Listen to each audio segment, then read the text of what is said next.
The grand aisles of an upscale department store shimmered under the bright lights.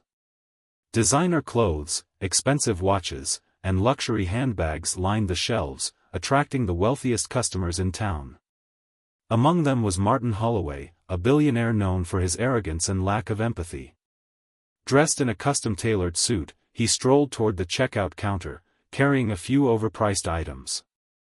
The cashier, a young woman named Emily, greeted him with a polite smile. "Good evening, sir. I hope you're having a wonderful day," she said as she began scanning the items. Martin barely acknowledged her, checking his phone instead. Just then, Clint Eastwood entered the store, his sharp eyes taking in the scene. He wasn't here to shop, he was simply passing by when something inside made him stop. He had seen enough in his life to recognize tension in the air. He stepped to the side, watching as the billionaire placed his last item on the counter. Emily gave him the total, her voice still warm and professional. But Martin scoffed, shaking his head in annoyance.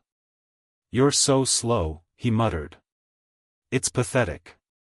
Emily's hands froze for a second, but she quickly resumed bagging his items, forcing a polite smile. Clint's gaze narrowed.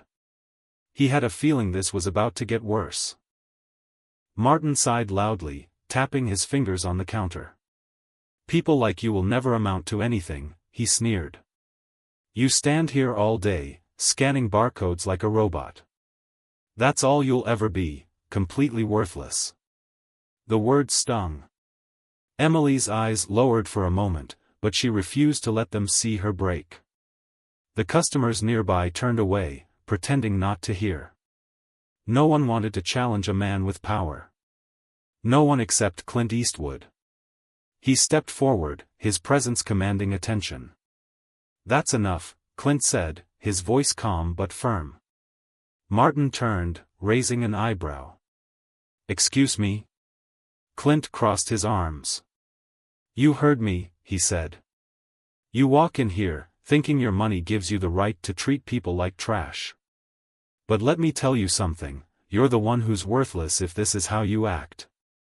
The store fell silent. Employees, customers, even the manager who had been lingering near the back, all turned toward the confrontation. Emily's eyes widened as she realized who had stepped in for her. Martin chuckled, clearly unimpressed. "And who do you think you are? Some old cowboy come to teach me a lesson?" Clint took a slow step closer, his eyes locked onto Martin's. "I'm someone who respects hard work," he said. "I've met soldiers who fought for their country, farmers who worked their hands raw to feed their families, and cashiers who stand on their feet for hours to make an honest living. And do you know what they all have in common?" He let the question hang for a moment before answering it himself.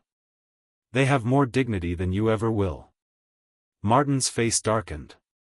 "You have no idea who I am," he hissed. Clint smirked. "I know exactly who you are," he said. "A man with more money than character." The tension in the store was thick. Some customers discreetly pulled out their phones, recording the moment. The manager, finally realizing the situation, rushed forward. "Mr. Holloway, I apologize for any inconvenience," he stammered. "Emily will be more," but Clint cut him off. "Emily doesn't owe this man anything. If anyone should apologize, it's him." Emily's breath caught in her throat. She had spent years enduring rude customers, but no one had ever defended her like this. Martin's fists clenched, his face turning red. "You think you can lecture me?" he snapped. "I could buy this entire store if I wanted to." Clint tilted his head slightly, his expression unreadable. "Then maybe you should buy yourself some manners while you're at it," he said dryly. The crowd gasped. Martin opened his mouth to argue, but the murmurs around him made him pause. People were whispering. Some were laughing. His arrogance had just been shattered in front of an entire audience.